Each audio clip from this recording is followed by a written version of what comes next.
Perkenalkan, saya Haji Muhammad Ikram sebagai peserta.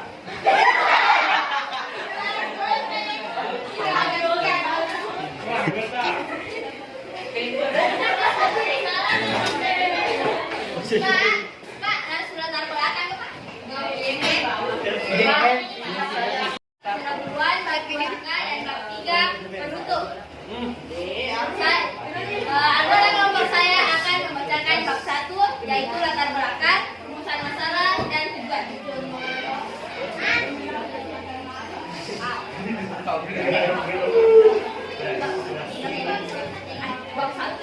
Bab 1 penutupan.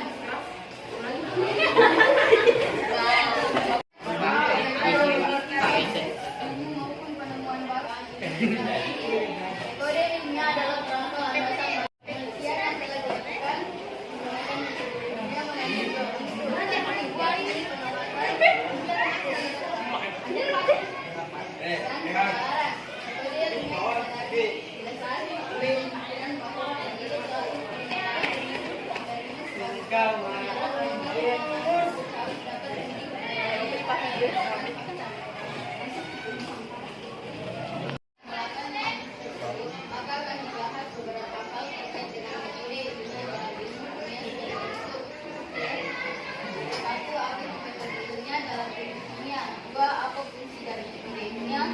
bagaimana kerja dan penerapan metode ilmiah.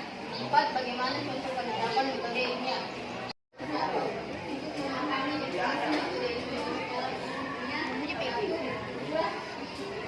Untuk memahami apa fungsi dari metode ilmiah. 3. Untuk memahami bagaimana kerja metode ilmiah. 4. Untuk memahami bagaimana penerapan dalam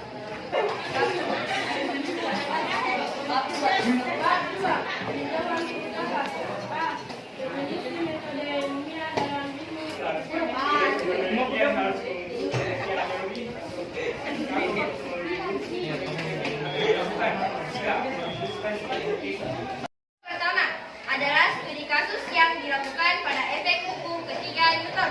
Setiap aksi memiliki reaksi yang sama dan berlawanan. Untuk menguji hipotesis ini, para ilmuwan merancang eksperimen dan mengumpulkan data untuk membuktikan teori ini. Selanjutnya, para ilmuwan melihat data dari eksperimen untuk menarik kesimpulan dan membentuk teori yang dapat digunakan untuk menjelaskan temuan mereka. Contoh kedua adalah tentang hipotesis tekanan udara dan pengaruhnya terhadap benda yang bergerak. Untuk menguji hipotesis mereka, para ilmuwan apa itu metode ilmiah dan jelaskan fungsi dan sebutkan langkah-langkah.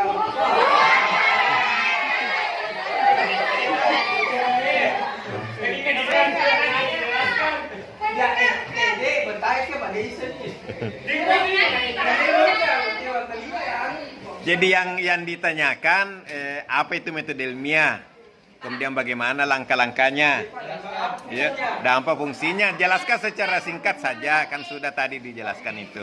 Ya. Baiklah, terima kasih kepada Saudara Emre Hansah atas pertanyaan tersebut. Ya, dia menjawab.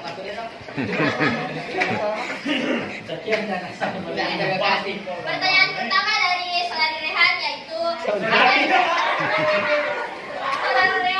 apa itu metode ilmiah? Metode ilmiah adalah pendekatan sistematis untuk pemecahan masalah dan eksperimen yang digunakan oleh para ilmuwan.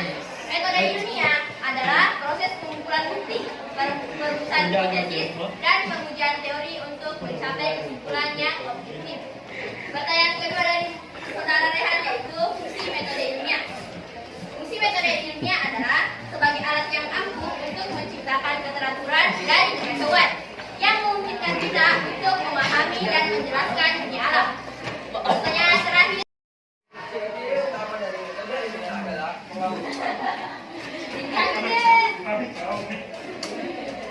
Adalah mengamati fenomena di alam semesta atau lingkungan laboratorium secara akurat, merumuskan hipotesis yang dapat diuji-ujikan pengamatan ini, dan kemudian melakukan eksperimen yang mencoba untuk membantah hipotesis tersebut.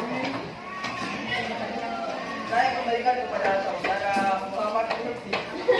Apakah Anda belum puas? Puas sekali. Dan setelah menjawab pertanyaan dari teman-teman sekalian, maka berakhirlah presentasi dari kelompok kami. Sekian, terima kasih. Wassalamualaikum warahmatullahi wabarakatuh. Kita kembali dulu ke yang pertama tadi, yang metode ilmiah. Saya kira penjelasannya sudah bagus. Dan kemudian apa yang Anda tanyakan ternyata ada juga di makalahnya. Dan rata-rata mereka sudah bagus. Cuma saya mau dalam diskusi Anda lebih aktif, lebih tertib supaya bagus. Karena ini sebenarnya selain untuk materinya sendiri, kita bagaimana pembelajaran buat mempertahankan pendapat, kemudian mengemukakan pendapat, mengemukakan alasan, kemudian menghargai bagaimana orang lain yang berbicara. Itu kayak yang kita mau sebenarnya. Kalau ada teman kita yang berbicara, yang lainnya bisa menghargai itu. Nah itu intinya. Kalau materi yang ada di dalam makalah kita kan bisa pelajari saja di rumah, cari di Google, di mana semua ada. Tapi ini prosesnya yang saya mau lihat. Bagaimana Anda mempertahankan pendapat, bagaimana Anda bertanya, berdebat dalam arti yang benar. Kan seperti itu. Terkait dengan metode ilmiah tadi, saya termasuk kira bagus, sangat antusias. Itu terutama yang lain-lain. Kebetulan yang saya tahu tadi seperti siapa di Ikram, ada bukan apa kayak tidur tadi. Kemudian ada tadi beberapa yang lain. Jadi tolong untuk kelompok 2 betul-betul diperhatikan. Nanti diskusinya. Ini yang 2, kemudian itu minggu depan mudah-mudahan bisa 3 kelompok. Selanjutnya untuk kelompok 2 ini dan peranannya. Ya, tentang ilmu ini dan peranannya. Jadi silakan didengarkan, kemudian Anda bertanya. Nanti kalau poinnya dijelaskan, saya kelihatan. Moderator. Saya Abdul Sabil sebagai anggota. Saya Ibrahim sebagai anggota. Saya Putra Mahitawa sebagai anggota. Saya Firman sebagai anggota. Saya Harka sebagai anggota kepolisian.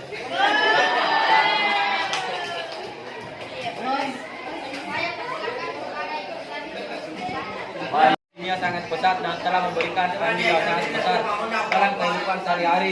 Banyak produk yang telah memberikan andil yang besar dalam kehidupan sehari-hari.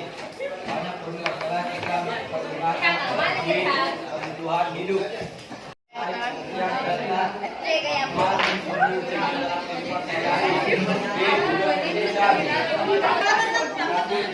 telah makalah ini untuk memperluas pengetahuan Mengenai komposisi dan sifat zat atau materi dari skala atom hingga molekul serta perubahan interaksi molekul untuk membentuk materi yang ditemukan sehari-hari.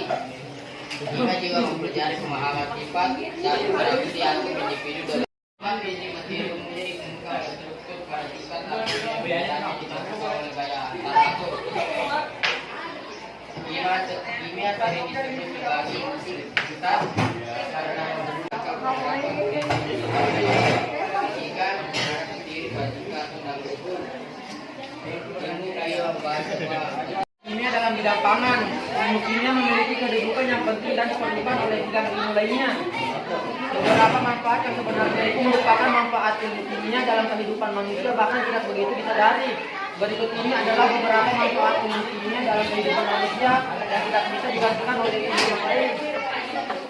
Manfaat ilmu kimia dalam pangan.